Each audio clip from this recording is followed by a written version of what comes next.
Good morning friends. आज जो हम लोग टॉपिक स्टार्ट कर रहे हैं वो गेमेटोजेनेसिस है। और गेमेटोजेनेसिस में दो गैमेट्स होते हैं, मेल और फीमेल के। तो हम लोग इसमें पढ़ेंगे male formation of male gamete that is called spermatogenesis and formation of female gamete that is called oogenesis। ये टॉपिक्स जो है वो 12 में भी है और ऑनर्स लेवल में भी है। तो ये एक बेसिक कंसेप्ट है जिसमें आपका मियोसिस का भी अच्छा होना ज़रूरी है, क्योंकि इसमें सेल डिवीज़न जो दो टाइप्स के होते हैं, माइटोसिस और मियोसिस। तो इसमें सेल डिवीज़न इन्वॉल्व है, तो आपका वो टॉपिक भी अच्छा होना पड़ेगा। अगर आपका वो टॉपिक थोड़ा सा कमज़ोर है तो आप उसको भी पढ़ेंगे, तब ये टॉपिक आपको और अच्छे से समझ में आएगा। तो चलिए हम लोग स्टार्ट करते हैं। तो हेडिंग है आपका gametogenesis that is spermatogenesis and oogenesis। तो ये स्पर्मेटोजेनेसिस जो है वो फॉर्मेशन ऑफ स्पर्म है, that is formation of sperm जो है इसी को हम लोग स्पर्मेटोजेनेसिस बोलते हैं। तो यहाँ पे तीन फेजेस होते हैं, जैसे मल्टीप्लिकेशन फेज है, ग्रोथ फेज है और मेचुरेशन फेज है।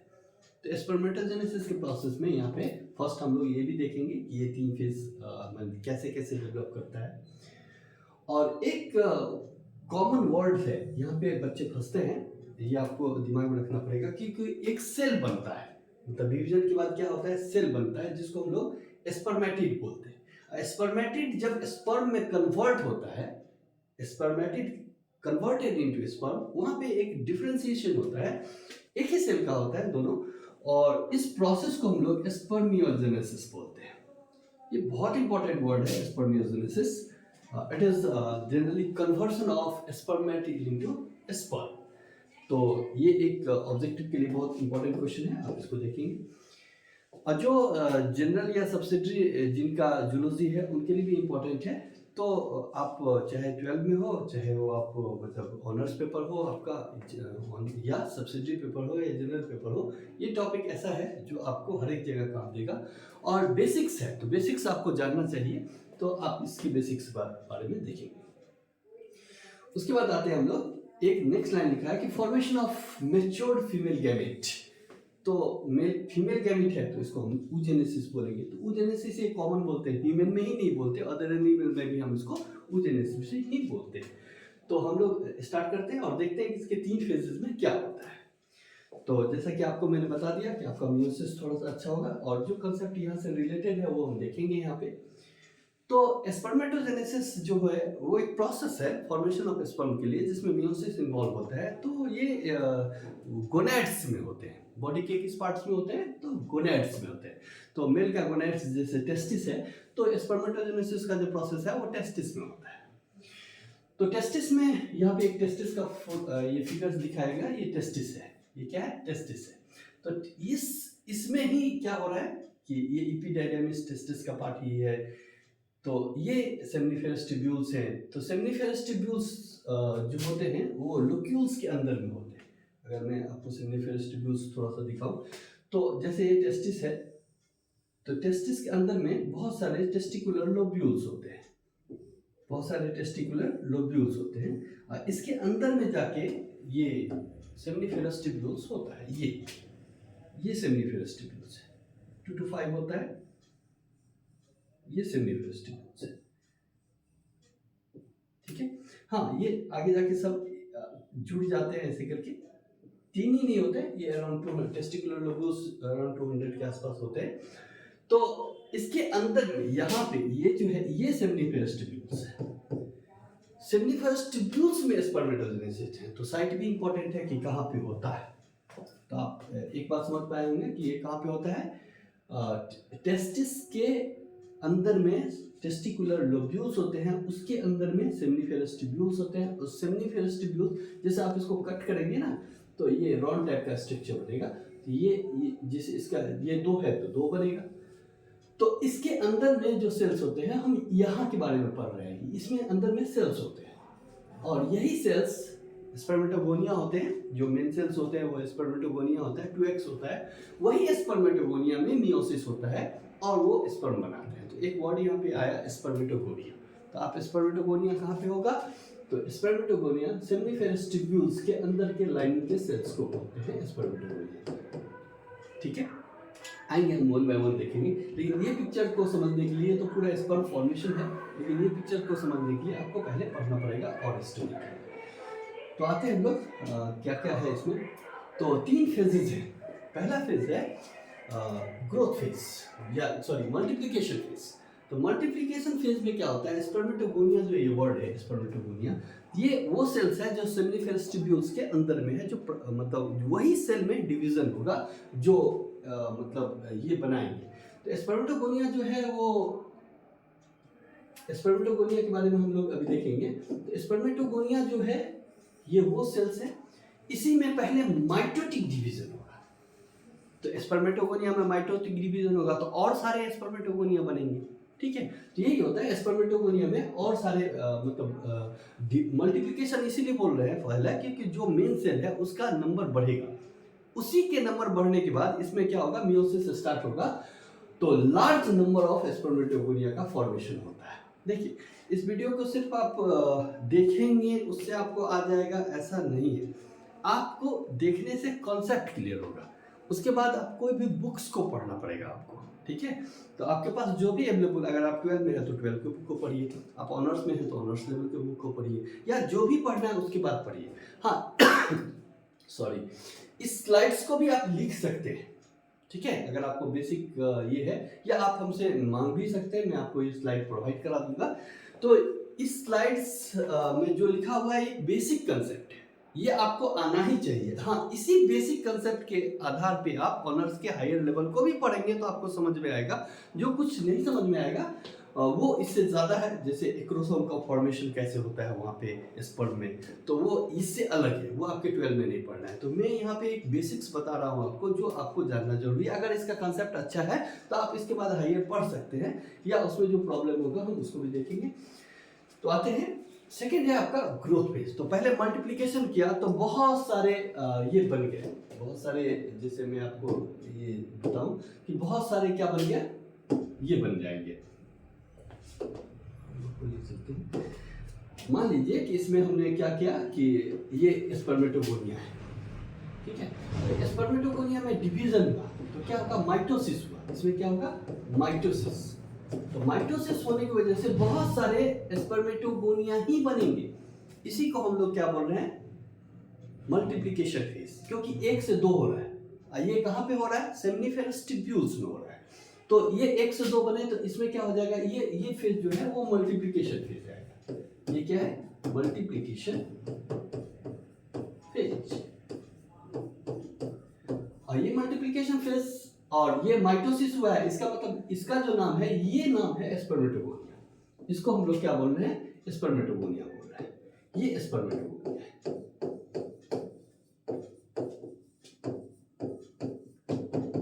ठीक है। तो ये सिंपल है। तो स्पर्मेटोगोनिया का जो क्रोमोसोम नंबर होता है वो 2x होता है। तो जाहिर सी बात है, माइटोसिस किया तो इसको भी आप स्पर्मेटोगोनिया ही बोल रहे हैं। ये भी क्या है, स्पर्मेटोगोनिया ही है,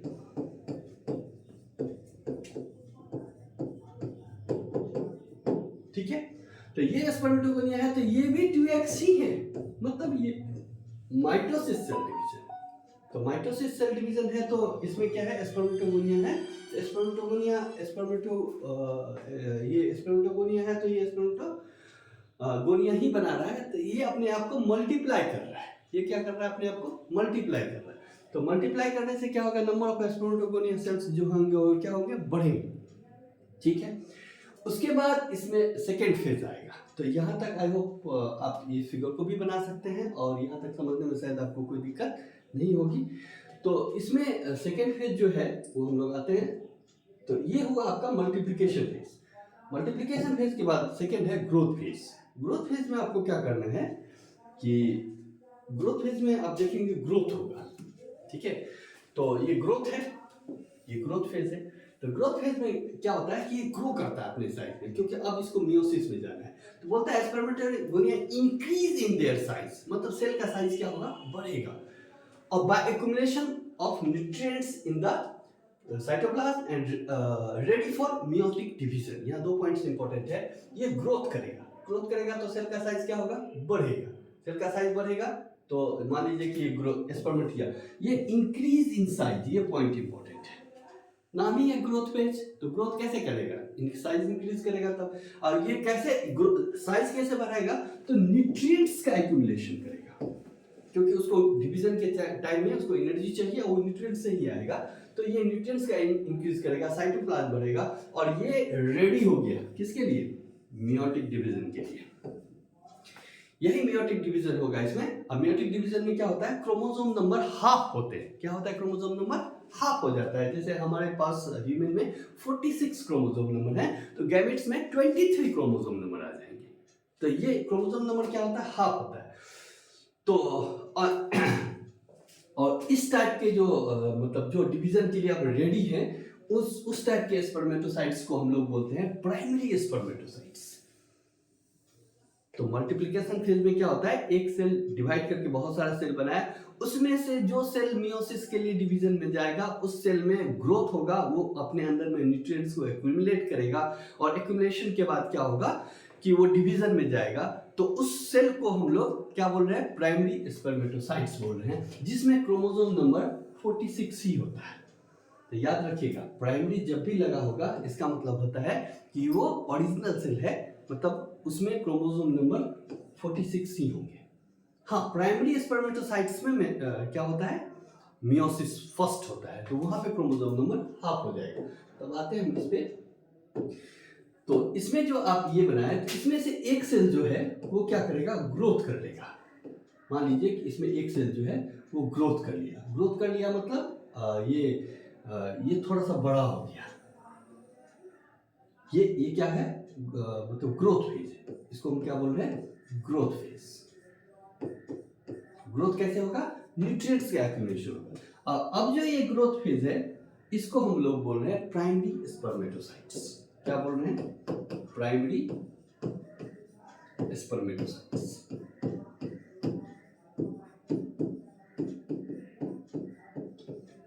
अब ये प्राइमरी स्पर्मेटोसाइट्स ही जाएगा किसमें, मियोटिक डिवीजन में। तो इसका मतलब है कि इसमें भी जो क्रोमोसोम नंबर है वो 2x ही होंगे।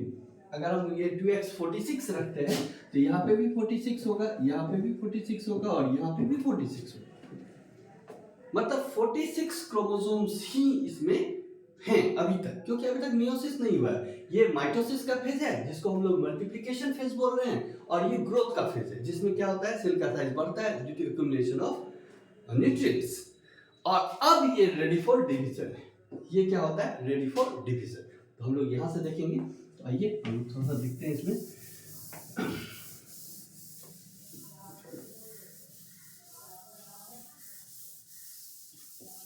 तो ये प्राइमरी स्पर्मेटोसाइट्स है जो डिवीजन में जाएगा।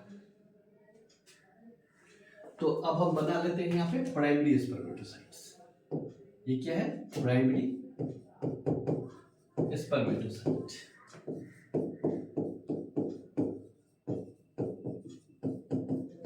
अब ये प्राइमरी स्पर्मेटोसाइट्स है, तो ये 2x है। ये क्या है, 2x है।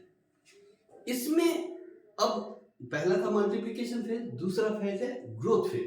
अब इसमें मैच्योरेशन फेज होगा। मैच्योरेशन या मैच्योरेशन फेज जो है, फर्स्ट जो आपने देखा है वो ये मैच्योरेशन फेज, थर्ड फेज। तो ये 46 में है, अब ये जाएगा मैच्योरेशन फेज में। अब देखिए, प्राइमरी स्पर्मेटोसाइट्स जो है वो डिवीजन फर्स्ट करेगा, फर्स्ट मियोटिक डिवीजन में जाएगा। यहाँ पे एक पॉइंट आपको याद रखना है, फर्स्ट मियोटिक डिवीजन जो है वो क्या है, रिडक्शनल डिवीजन है। वो क्या है, रिडक्शनल डिवीजन है। तो ये फर्स्ट मियोटिक डिवीजन में जाएगा, मतलब ये रिडक्शन करेगा। अब बनाएगा क्या, प्राइमरी से डिवीजन हुआ है तो बनाएगा क्या, सेकेंडरी स्पर्मेटोसाइट्स। तो प्राइमरी स्पर्मेटोसाइट्स जो है उसमें वो ग्रोथ करके बना है, और वो पहला मियोटिक डिवीजन जाएगा जो रिडक्शनल होता है। रिडक्शनल दो मियोसिस होते हैं, मियोसिस फर्स्ट और मियोसिस सेकंड। इसीलिए मैं बोला था कि आपको मियोसिस थोड़ा सा दिमाग में रखना पड़ेगा। तो primary spermatocytes first meiotic division में जाएंगे और अपना जो क्रोमोसोम नंबर है यहीं पे हाफ कर देंगे। Formation of two equal haploid cells. ये हेप्लॉइड कहने का मतलब है कि पहले जो प्राइमरी स्पर्मेटोसाइट था वो 2x था, अब इससे जो सेकेंडरी बनेंगे वो x बन जाएंगे। देखिए, ये डिवीजन जो है स्पर्मेटोजेनेसिस हो या ओजेनेसिस हो, दोनों के लिए करीब करीब आपका सेम है, थोड़ा सा डिफरेंस है। इसीलिए आपको अगर ये स्पर्मेटोजेनेसिस समझ में आ गया तो आपको ओजेनेसिस समझने में थोड़ा सा इजी होगा। इसीलिए इसको समझना बहुत जरूरी है। आप अच्छे से कंसंट्रेशन में देखिए तभी आप समझ पाएंगे। तो ये हेप्लॉइड सेल है। तो प्राइमरी से बना हेप्लॉइड सेल जिसको हम क्या बोल रहे हैं, सेकेंडरी स्पर्मेटोसाइट।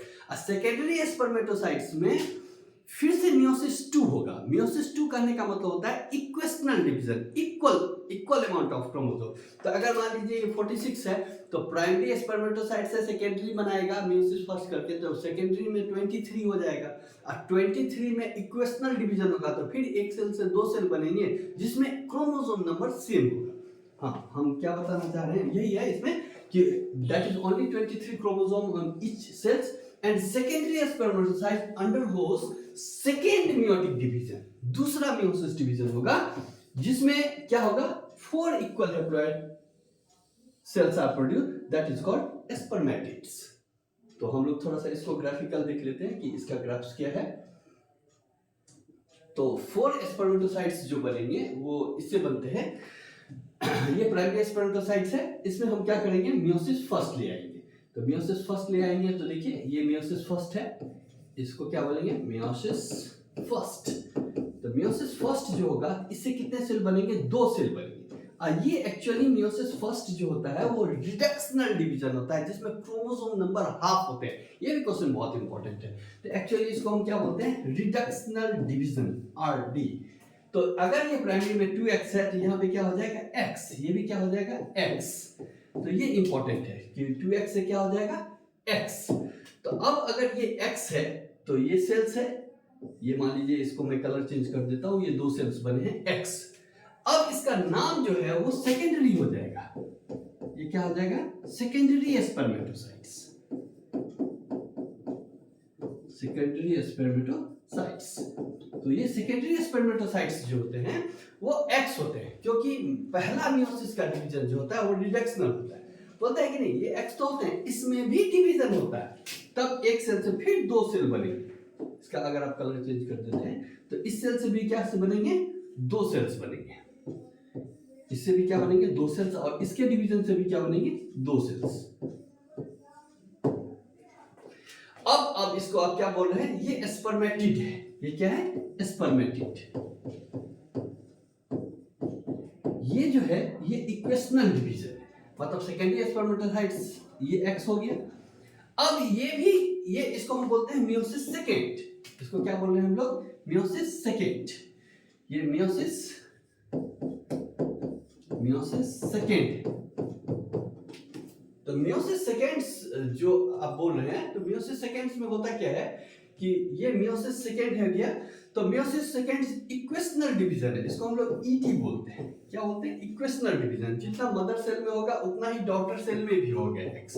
तो ये सारे X हैं, तो स्पर्मेटिड्स क्या हो जाएंगे, X। ठीक है, तो ये जो प्रोसेस है एक सेल डिवीजन है, सिंपल मियोसिस है। मियोसिस का पहला डिवीजन जो होता है रिडक्शनल होता है जिसमें क्रोमोसोम नंबर हाफ हो जाते हैं, इसलिए प्राइम, हाँ याद रखिएगा, जिसमें मियोसिस फर्स्ट होगा वो प्राइमरी होता है। ये पॉइंट्स बहुत इंपॉर्टेंट है क्योंकि बहुत टाइम ऑब्जेक्टिव में क्वेश्चन पूछे जाते हैं, तो what is the difference between primary and secondary spermatocytes. Sorry. तो प्राइमरी और सेकेंडरी स्पर्मेटोसाइट्स में मेजर डिफरेंस ये है कि ये 2x है और ये क्या है, X है। तो ये मियोसिस सेकेंड है, मियोसिस क्या है, सेकेंड है। तो मियोसिस सेकेंड सेकेंडरी स्पर्मेटोसाइट में होगा, मियोसिस फर्स्ट प्राइमरी स्पर्मेटोसाइट में होगा। आई होप ये कॉन्सेप्ट आपका क्लियर है। देखिए ये कॉन्सेप्ट क्लियर होना जरूरी है, अगर आपको ये कॉन्सेप्ट क्लियर नहीं होगा तो आपको oogenesis में भी प्रॉब्लम होगा, क्योंकि oogenesis का भी प्रोसेस सेम ही है, थोड़ा सा डिफरेंस है। तो यहाँ पे 4 स्पर्मेटिड्स बन गए। अब ये स्पर्मेटिड्स है, इसमें एक प्रोसेस होता है जिसमें कन्वर्सन होता है स्पर्मेटिड्स टू स्पर्म, जिसको मैंने पहले स्लाइड में बोला था कि स्पर्मियोजेनेसिस है। तो स्पर्मियोजेनेसिस इस स्पर्मेटिड में होगा जिसमें क्या है, X है। ठीक है, हाँ यही ऑनर्स लेवल में थोड़ा अच्छा से पढ़ना है। 12 में स्पर्मियोजेनेसिस वर्ड से ही आपका काम चल जाएगा, तो इसमें हम देखते हैं। तो पहला हो गया, हम लोग पढ़े थे ग्रोथ फेज। तो ग्रोथ फेज में क्या क्या पढ़े थे कि ग्रोथ फेज में पहले मल्टीप्लिकेशन था। तो मल्टीप्लिकेशन में हम लोग क्या किए थे कि स्पर्मेटोसाइट्स माइटोसिस करके बहुत सारे स्पर्मेटोसाइट्स को बनाएंगे। ग्रोथ फेज में पढ़े थे कि वो जो बहुत सारे स्पर्मेटोसाइट्स है उसमें से जो स्पर्म बनाने के लिए रेडी होगा उसका साइज क्या होगा, बढ़ेगा due to accumulation of nutrients, और उसके बाद वो डिवीजन में चला जाएगा, और जो डिवीजन में जाने के लिए तैयार है उसी को हम क्या बोलते हैं, प्राइमरी स्पर्मेटोसाइट। अब प्राइमरी स्पर्मेटोसाइट्स में मियोसिस फर्स्ट होगा, वो बनाएगा सेकेंडरी स्पर्मेटोसाइट्स। यहीं पे क्या होता है, क्रोमोसोम नंबर का डिफरेंस हो जाता है। ये 2x है और ये x है, इस पे ध्यान देने की जरूरत है। अब मियोसिस सेकेंड में जब होगा तो मियोसिस सेकेंड क्या होगा कि ये XX हो गया, उसमें फिर मियोसिस सेकेंड होगा और मियोसिस सेकेंड इक्वेशनल डिवीजन होता है, मतलब इक्वल होता है, मतलब जितना मदर सेल में क्रोमोसोम होगा उतना ही डॉटर सेल में। तो यहाँ पे हम क्रोमोसोम ह्यूमन के बारे में अगर लिखें तो ह्यूमन के बारे में हम आप अगर लिखना चाहते हैं तो देख लीजिए ह्यूमन के बारे में क्या लिखेंगे। अगर क्रोमोसोम लिखेंगे तो प्राइमरी में 46 क्रोमोसोम को लिखिए, तो सेकेंडरी में 23 क्रोमोसोम हो जाएगा, तो स्पर्म में भी 23 क्रोमोसोम हो जाएगा। तो ये कैलकुलेशन है, ठीक है। तो ये 46 क्रोमोसोम, ये 23, तो ये इसको 23 पेयर्स भी बोलते हैं। क्या बोलते हैं? 23 पेयर्स इसका टू 46 क्रोमोसोम। और यहाँ पे 23 क्रोमोसोम, यहाँ पे भी 23। लेकिन अभी भी स्पर्म नहीं बना है, अभी क्या बना है? स्पर्मेटिड बने हैं। अभी क्या बना है? स्पर्मेटिड। ये स्पर्मेटिड स्पर्म में कन्वर्ट होगा by the process of spermiogenesis. Clear है? आइए हम देखते हैं स्लाइड में। तो ये जो प्रोसेस है स्पर्मेटोजेनेसिस का, तो ये समझ में आ गया। हम आई होप ये ग्राफ जो है आपके लिए बहुत इंपॉर्टेंट है। ये हर एक पॉइंट्स इसका आप लिख सकते हैं, आप स्क्रीनशॉट से भी इसको लिख सकते हैं, कोई दिक्कत नहीं है। तो इसको आप लिखेंगे, ये बेसिक्स है। नेक्स्ट में आते हैं, इसको बोलते हैं spermiogenesis. Spermiogenesis is the process by which spermatid is converted into sperm. तो स्पर्म या स्पर्मेटोजोआ बोल रहे हैं इसको, तो बोलते हैं spermatid are transform into sperm, also called spermatozoa by the process called spermiogenesis। ये ऑब्जेक्टिव्स के लिए, नीट के लिए भी बहुत इंपॉर्टेंट क्वेश्चन है, कितना टाइम्स इसको पूछा भी जा चुका है। What is the process of spermiogenesis? तो आप इस स्पर्मियोजेनेसिस को अच्छे से लिख लीजिए, ठीक है। हम ग्राफिकली आपको बताते हैं इसमें होता क्या है कि एक जो स्पर्म में बना है स्पर्मेटिड्स, उसमें चेंज होता है। तो स्पर्मेटिड जो बना है वो कैसा बना है? वो जो बना है वो ये बना है, ये रॉड बना है, ये स्पर्मेटिड, ठीक है, ये गोला है। और इससे क्या कन्वर्सन होगा? स्पर्म में। स्पर्म का जो स्ट्रक्चर होता है वो हेड, नेक और टेल के लिए होता है। ये जो चेंजिंग होता है, ये जो चेंजिंग है, इसमें अंदर में क्या है? डीएनए है। ये जो चेंजिंग है, ये जो आप चेंज देख रहे हैं, इसमें डीएनए है। और इसको हम हेड बोलते हैं, इसको नेक बोलते हैं और इसको टेल बोलते हैं। तो हेड में जो होता है डीएनए होता है, मिडिल पीस में जो होते हैं सेंट्रियोल्स होते हैं, नेक में, और मिडिल पीस में भी सेंट्रियोल होता है, और मिडिल पीस में मेनली जो होता है माइटोकॉन्ड्रिया होता है। और ये स्पर्म एक ही सेल है ह्यूमन का जिसमें क्या होता है? फ्लैजिला होता है। ये भी एक क्वेश्चन पूछता है कि ह्यूमन का कौन सा सेल है जिसमें फ्लैजिला होता है, दैट इज स्पर्म सेल। तो ये स्पर्मेटिड है, ये स्पर्मेटोजोआ है, ये स्पर्मेटिड है, ये क्या है? स्पर्मेटोजोआ, जिसको या हम स्पर्म बोल रहे हैं इसको। तो ये जो कन्वर्सन है कि रॉड सेल से एक टिपिकल स्ट्रक्चर्स में आता है, that particular process is called spermiogenesis. I hope आप समझ पा रहे होंगे। एक प्रोसेस और वर्ड है दैट इज कॉल्ड स्पर्मिएशन। ये भी बहुत इंपॉर्टेंट वर्ड है, इसको भी, इससे भी क्वेश्चंस ये आते हैं। तो आप सेमिनिफेरस ट्यूब्यूल्स का जब स्ट्रक्चर देखेंगे तो उसमें कुछ सर्टोली सेल्स होते हैं। कौन सा सेल्स होते हैं? सर्टोली सेल्स होते हैं, जो नरिशमेंट देते हैं, न्यूट्रिशन देते हैं डेवलपिंग स्पर्म को। तो ये क्या होता है? स्पर्म जब बनता है तब इससे जुड़ा रहता है। इससे क्या होता है? जुड़ा रहता है। तो जब जुड़ा रहता है तो ये देखिए इसका हेड जुड़ा रहता है। तो आफ्टर स्पर्मियोजेनेसिस, जब ये स्पर्म बन जाता है, मतलब कि स्पर्म बन गया, मतलब स्पर्मेटिड से कन्वर्ट हो गया, किसमें? स्पर्मेटोजोआ में या स्पर्म में। तो ये आफ्टर, उसके बाद का प्रोसेस है। स्पर्म हेड किसको बोल रहे हैं? जिसमें डीएनए होता है, बिकम्स इम्बेडेड, मतलब धसा होता है, in the Sertoli cells. Sertoli cells किसको बोलते हैं? कि न्यूट्रिशनल सेल है, ये सेमिनिफेरस ट्यूब्यूल्स में होते हैं। ये इसके बीच में जो होता है स्पर्मेटोजोआ का सेल होता है, यहीं पे प्राइमरी स्पर्मेटोसाइट होते हैं, यहीं पे सेकेंडरी होते हैं, इसके बगल में सर्टोली सेल्स होता है, ये सर्टोली सेल्स है, ठीक है। आप फिगर में देखेंगे हम लोग, ये इसका हेड जो होता है उसमें धसा हुआ रहता है, and release from seminiferous tubules by the process of spermiation. अब यहां तक ये सेमिनिफेरस ट्यूब्यूल्स में है, यहां से रिलीज जो होता है तो सेमिनिफेरस ट्यूब्यूल्स के बाद स्पर्म कहा जाता है, वो भी पूछता है, दैट इज कॉल्ड वास डिफरेंशिया। ठीक है। तो इफ्रेंशिया में जो जाता है, वो इफ्रेंशिया में जाने के बाद ये जो प्रोसेस है निकलता जो है, उस प्रोसेस को हम लोग बोलते हैं स्पर्मिएशन। ठीक है। तो स्पर्मिएशन जो है वो प्रोसेस है जिससे सेमिनिफरस ट्यूब्यूल से स्पर्म निकलता है।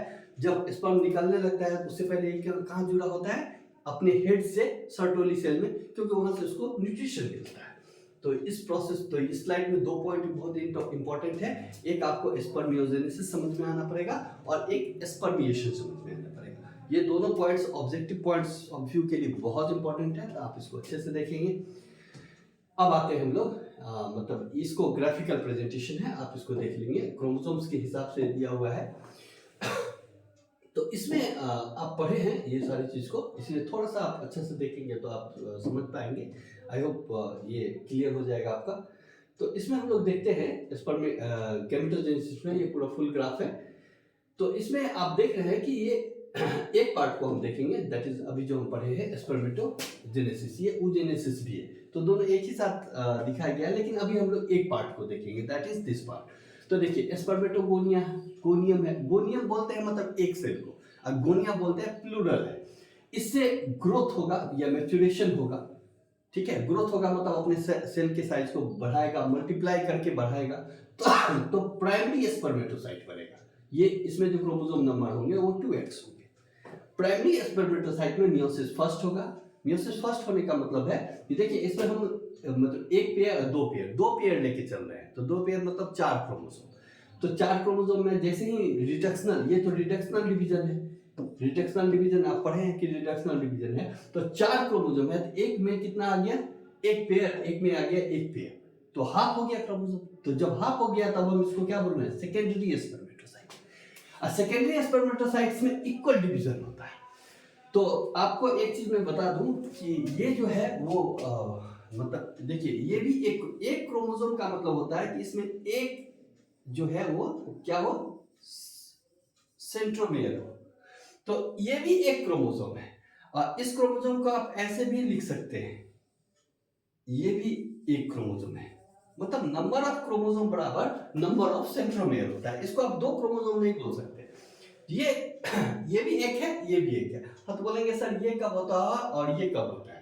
तो ये जो है कंडेंस फॉर्म ऑफ क्रोमोसोम है। मियोसिस में जब हम प्रोफेज फर्स्ट में आते हैं तब इस फॉर्म में क्रोमोसोम आता है, और इसमें जो होता है वो exchange of non sister chromatids होता है, जिससे वेरिएशन होता है। तो ये जो आप 2 देख रहे हैं इसमें एक ही सेंट्रोमियर है, इसमें क्या है, एक ही सेंट्रोमियर है। तो ये एक क्रोमोसोम, ये एक क्रोमोसोम, ये एक क्रोमोसोम, ये एक क्रोमोसोम, और यहाँ पे कितना क्रोमोसोम है, 4। तो यहाँ पे क्या आ गया, 2, यहाँ पे भी 2, अब यहाँ पे भी 2 देखिए। तो इसीलिए स्पर्मेटोसिस इसमें जो है हमको बताना है कि ये इक्वेशनल डिवीजन है। तो इक्वेशनल डिवीजन कहने का मतलब होता है कि जितना क्रोमोसोम नंबर मदर में है उतना ही डॉटर में भी होगा। तो यहाँ पे भी 2 क्रोमोसोम है, यहाँ पे भी 2 क्रोमोसोम है। तो एक सेल 2 सेल बनाए, एक सेल 2 सेल बनाए, तो दोनों मिला के 4 हो गया। अब इस प्रोसेस में जो है ये स्पर्मेटिड है, ये क्या है, स्पर्मेटिड है। और यहीं पे आप प्रोसेस पढ़े हैं स्पर्मेटिड, या ये जो है वो स्पर्मेटोजोआ है, या इसको हम लोग स्पर्म बोलते हैं। तो ये इसके लिए डिफरेंशिएशन होता है। इसके लिए क्या होता है, डिफरेंशिएशन सॉरी।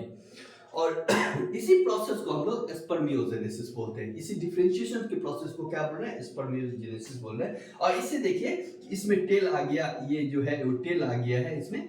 तो ये डिफरेंस का मतलब चेंज होता है, सेल में चेंज होता है। इसी के गोल्गी वजह से ये एक्रोसोम बनते हैं। इसका डीएनए जो होता है वो हेड में जमा हो जाता है। इसमें सेंट्रियोल्स जो है नेक और मिडिल पीस में चला जाता है।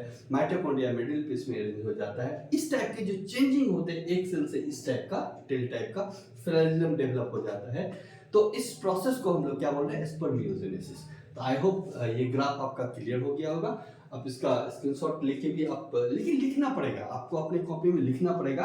YouTube से पढ़ने का मतलब ये नहीं होता है कि आप ये देख लिए और छोड़ देंगे तो आपको आ जाएगा, बिल्कुल नहीं आएगा। आपको देखने के बाद एक तो बहुत अच्छे से पूरा स्लाइड्स को देखना होता है, उसके बाद आपको लिखना होता है, या आप पहले किताब पढ़ सकते हैं, उसके बाद अपना एक नोट्स बनाना होता है, तब जाके ये आपका होगा। ऐसा नहीं कि आप देख रहे हैं, घूम रहे हैं, देखते रहेंगे तो हो जाएगा आपका, बिल्कुल नहीं होगा। आपको बहुत ही कंसंट्रेशन से पढ़ना पड़ेगा तभी जाके होगा।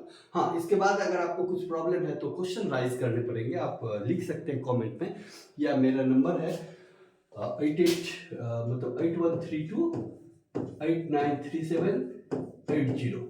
इस पे आप व्हाट्सअप कर सकते हैं, कुछ पूछ सकते हैं, या आपको ये स्लाइड चाहिए तो आप मंगा सकते हैं। आपका पढ़ना उद्देश्य है कि आप अच्छे से पढ़िए, लेकिन यूट्यूब से पढ़ना उतना इजी नहीं है। आप जो फोकस करके पढ़िए कि हमको ये पढ़ना है तो हम यहीं पे रहें। हाँ, 5 काम करके, जैसे आप सोचेंगे कि हम ये भी काम कर ले, यूट्यूब चल रहा है, सर बोल रहे हैं, बोलने देते हैं, तब आपको नहीं आएगा। That is the reality. और आपको पढ़ना है, तरीके से पढ़ेंगे तो आपको आ जाएगा। आपको आ जाएगा तो मेरा काम हो गया। तो चलिए आगे बढ़ते हैं। तो हम लोग oogenesis देखेंगे। तो oogenesis के, लेकिन अगर आपको spermatogenesis अच्छा से आता है तो oogenesis आपको समझाने में मुझे थोड़ा इजी होगा, तो आप इसलिए spermatogenesis को पहले हम लोग देखते हैं। तो इसमें हार्मोनल कंट्रोल है, ये बहुत ही इंपॉर्टेंट है और टिपिकल है। इसको समझना आप बहुत ज़रूरी है, क्योंकि ये ग्रोथ कराता है, कैसे स्पर्म प्राइमरी से सेकेंडरी में चला जाएगा, मतलब कौन सा हार्मोन यूज होता है। तो यहाँ से बहुत कॉम्प्लेक्स क्वेश्चन बनते हैं, क्योंकि ये पिट्यूटरी से रिलेटेड है, मतलब ये टेस्टिस से रिलेटेड है, मतलब इंडोक्राइन सिस्टम से रिलेटेड है। तो आज के डेट में जो क्वेश्चन पूछते हैं वो सीधा सीधा नहीं पूछते, क्योंकि उनको क्या किया जाता है, मर्ज कर दिया जाता है, तो ऑब्जेक्टिव का जो कंसंट्रेशन है वो बढ़ जाता है। तो आपका अगर एक अच्छा सा कंसेप्ट नहीं रहेगा तो आप फंसेंगे। तो इसीलिए हार्मोनल कंट्रोल ऑफ स्पर्मोजेनेसिस या स्पर्मेटोजेनेसिस अगर आप अच्छा से नहीं रहेगा तो आप फंस जाएंगे ऑब्जेक्टिव में इजीली। कुछ नहीं है, अच्छा से देखेंगे तो हम लोग सीख पाएंगे। तो देखते हैं कि स्पर्मेटोजेनेसिस जो होता है वो स्टार्ट होता है आपका प्यूबर्टी में आने से।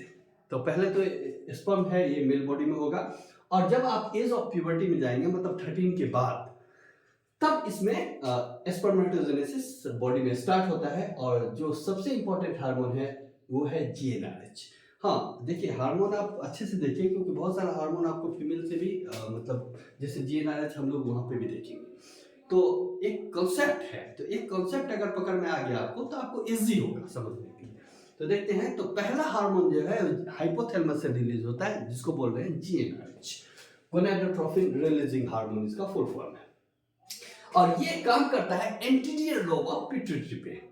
कहाँ काम करेगा? एंटीरियर लोब ऑफ पिट्यूटरी पे। तो एंटीरियर लोब ऑफ पिट्यूटरी पे काम करेगा। तो वहां पे दो हार्मोन होते हैं, एक होता है FSH, एक होता है LH। ठीक है, तो ये दोनों को सिक्रीट कराता है। ठीक है, तो इंक्रीज लेवल ऑफ गोनाडोट्रोपिन जब बॉडी में इंक्रीज होता है तो स्टिमुलेट एंटीरियर पिट्यूटरी को मतलब ये एक्टिवेट करता है for secretion of luteinizing hormone, that is called LH। LH को हम लोग ICSH भी बोलते हैं मेल में। और ये फॉलिकुलर स्टिमुलेटिंग हार्मोन, ये फॉलिकल कहने का मतलब होता है जो सेल है, जो स्पर्मेटोगोनिया है, वो उसी को हम लोग फॉलिकल यहाँ पे बोल रहे हैं। हाँ, यहाँ तक आप गौर करेंगे कि फीमेल में भी हम लोग पढ़ेंगे तो ये दो चीज कॉमन होगा। वहाँ पे भी पहले GnR इंक्रीज होता है, वो FSH को इंक्रीज करता है, LH वहाँ थोड़ा लो होता है इनिशियली। यहाँ पे LH का नाम ICSH भी है, तो दोनों सेम ही नाम है। मेल में इसको ICSH बोलते हैं, फीमेल में इसको ल्यूटिनाइजिंग हार्मोन बोलते हैं। तो इसका सिक्रीशन होता है। और ये LH जो है वो लेडिंग सेल पे काम करता है। लेडिंग सेल जो है वो ये मतलब टेस्टिस में होता है। देखिए पिट्यूटरी का हार्मोन है, पिट्यूटरी ब्रेन में होता है, और टेस्टिस में लेडिंग सेल्स होते हैं। लेडिंग सेल्स होते कहाँ हैं? तो दो सेमिनिफेरस ट्यूब्यूल्स के बीच में। तो जब आप सेमिनिफेरस ट्यूब्यूल्स का TS देखेंगे, तो मान लीजिए कि ये सेमिनिफेरस ट्यूब्यूल्स का TS है, तो इसके बीच में कुछ इंडोक्राइन नेचर के सेल्स होते हैं, इसी को हम लोग क्या बोल रहे हैं? Leading cells. ये लीडिंग सेल्स है, और ये लीडिंग सेल्स सिक्रीट करता है टेस्टोस्टेरोन। क्या सिक्रीट करता है? टेस्टोस्टेरोन। तो ये टेस्टोस्टेरोन हार्मोन जो है मेल सेक्स हार्मोन बोलते हैं। इसका बहुत सारा काम है, मस्कुलेशन से लेकर स्पर्म फॉर्मेशन तक, तो इसको हम लोग देखेंगे। तो ये LH किस पे काम करेगा? लीडिंग सेल्स पे, और ये स्टिमुलेट्स करेगा सिक्रीशन को, किसको? एंड्रोजन के सिक्रीशन को। और एंड्रोजन जो होता है स्टिमुलेट करता है स्पर्मेटोजेनेसिस को। यहाँ का मेन एंड्रोजन जो है वो टेस्टोस्टेरोन। एंड्रोजन जो है वो ग्रुप ऑफ हार्मोन है, जिसमें एक हार्मोन क्या है? टेस्टोस्टेरोन। तो दो हार्मोन निकला, एक निकला LH और दूसरा है FSH। तो LH कहाँ पे काम कर रहा है? लीडिंग सेल पे। तो आपको याद कैसे रखेंगे? यहाँ पे L है, L से ही लीडिंग सेल स्टार्ट हुआ है, तो L जो है लीडिंग सेल पे काम करेगा।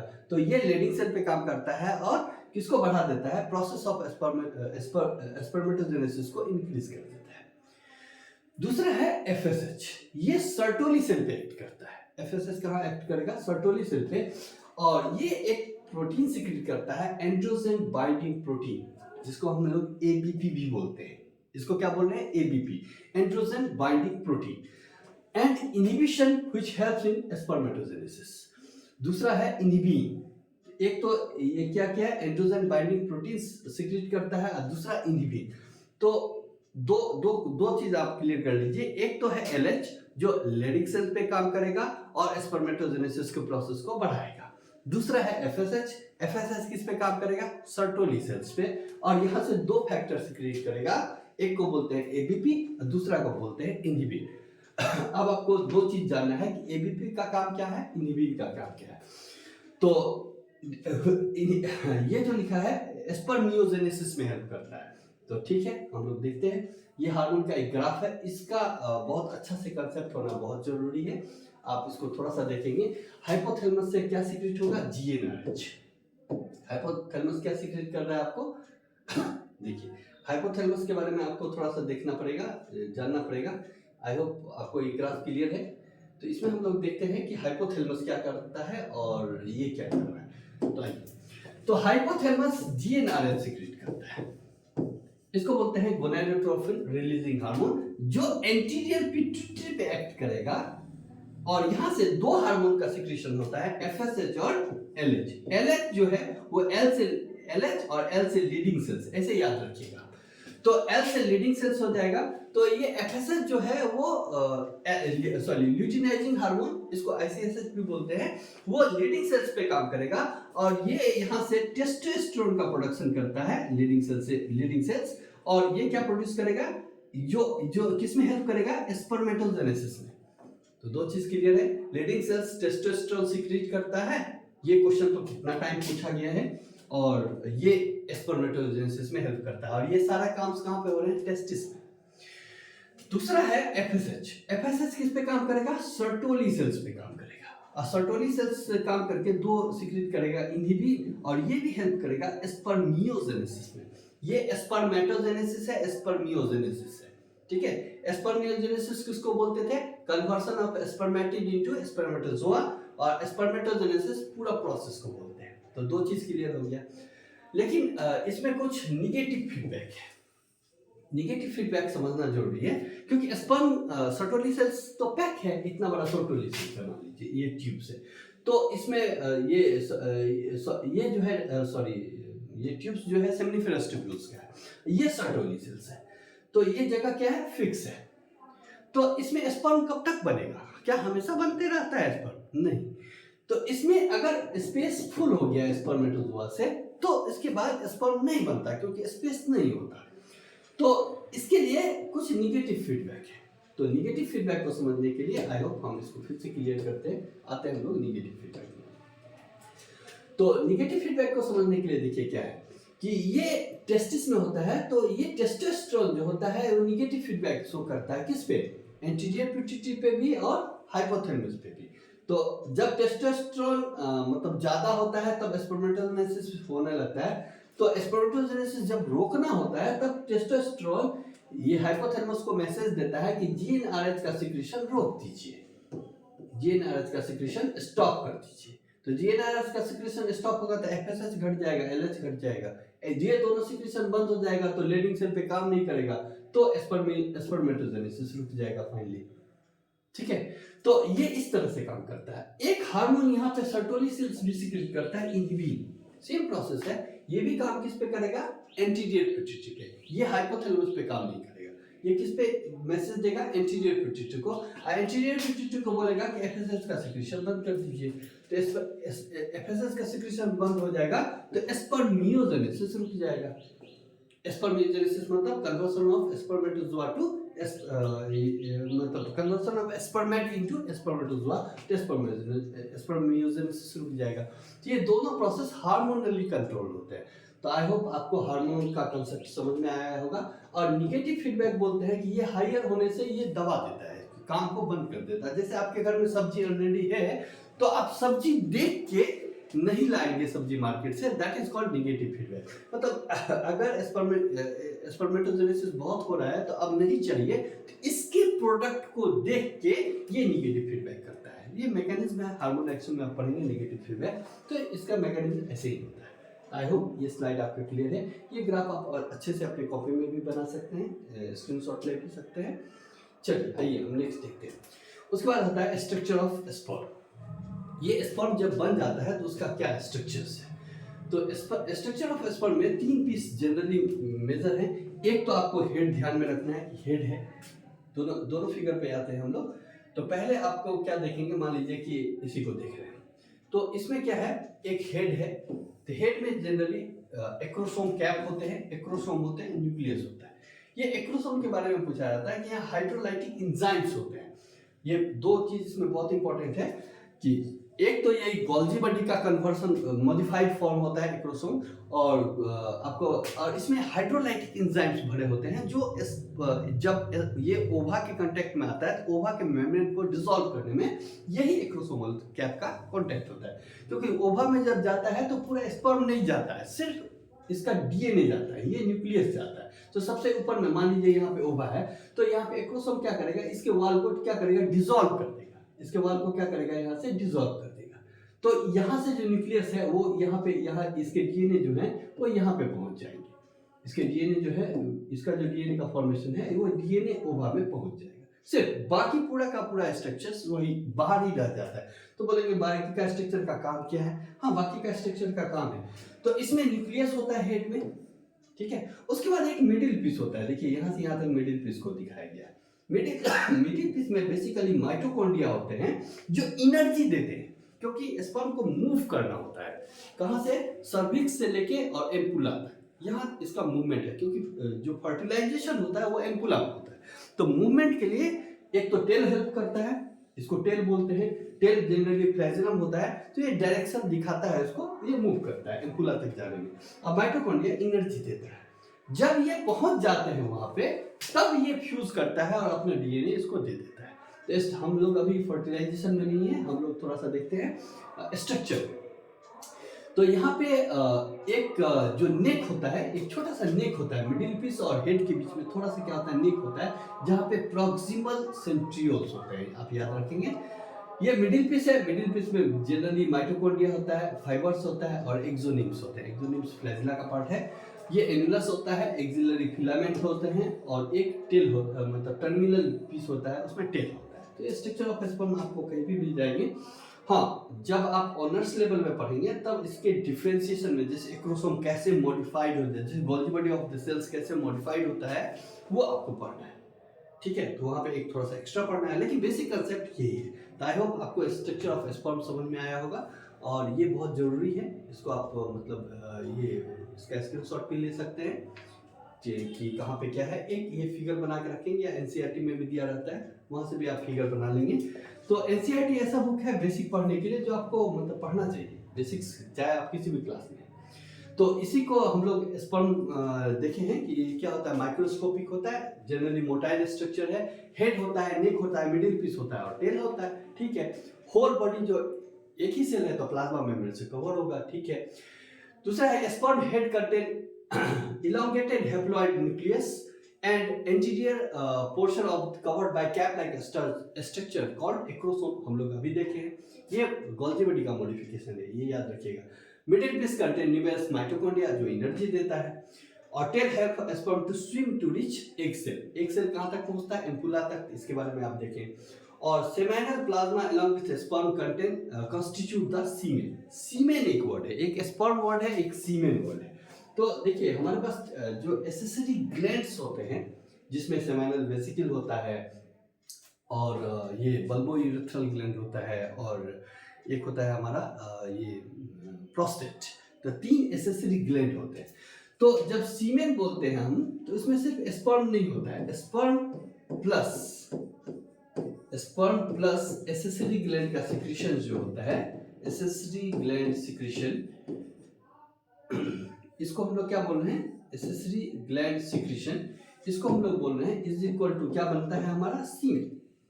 ये सीमेन 3 to 4 ml तक हो सकता है, जिसके अंदर में स्पर्म होते हैं। तो स्पर्म को जैसे यहाँ पे एसेसिल ग्लैंड में आपको मैंने 3 बताया, ये सेमाइनल वेसिकल होता है, उसमें फ्रुक्टोज होता है जो स्पर्म के लिए एनर्जी प्रोवाइड करता है, प्रोस्टाग्लैंडिन्स होते हैं। तो सबका अलग अलग काम है। एसेसिल ग्लैंड का वर्क हम लोग अलग से देखेंगे।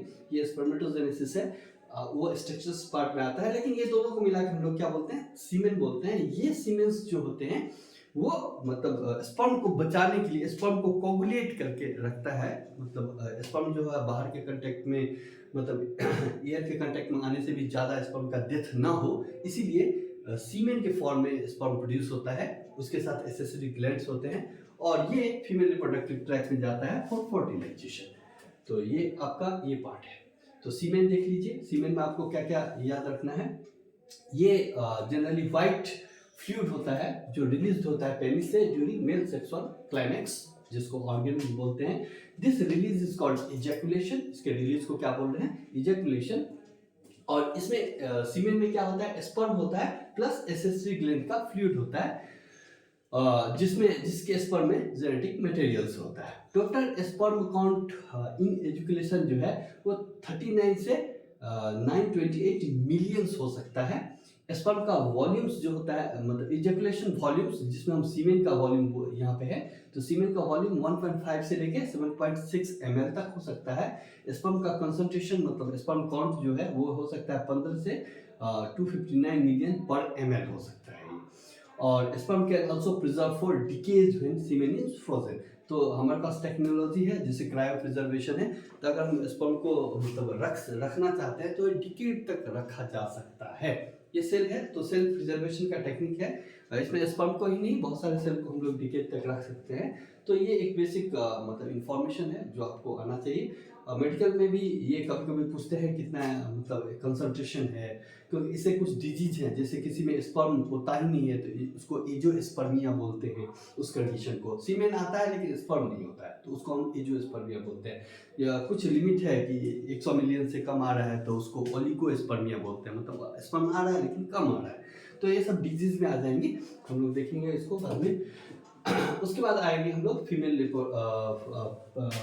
का पार्ट में, फीमेल प्राइमरी सेक्स ऑर्गन। इसमें ओवरी आता है, इसमें मेंस्ट्रुअल साइकिल पढ़ना है आपको। ये हम आपको नेक्स्ट क्लास में इसको डिस्कस करेंगे। आज के लिए इतना ही है आपके लिए।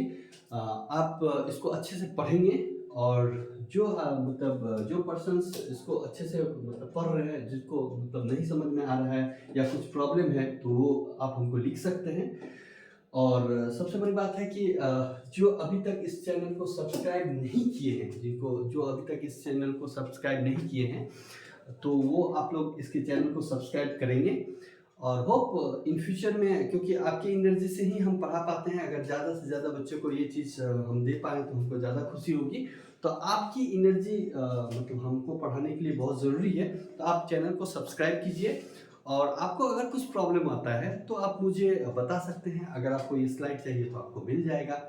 तो होप मिलते हैं हम लोग नेक्स्ट स्लाइड में, जिसमें हम लोग फीमेल रिप्रोडक्टिव सिस्टम के oogenesis के बारे में डिस्कस करेंगे। ये थोड़ा सा कॉम्प्लेक्स है तो, लेकिन इससे तो ये थोड़ा सा इजी है। उसमें 2-3 ऑर्गन एक साथ आते हैं, तो वो वीडियो भी आपके लिए बहुत इंपॉर्टेंट होगा। लेकिन आप लोग जो चैनल को सब्सक्राइब नहीं किए हैं वो आप कर लीजिए और बेल आइकन तो जरूर दबा के रखिए।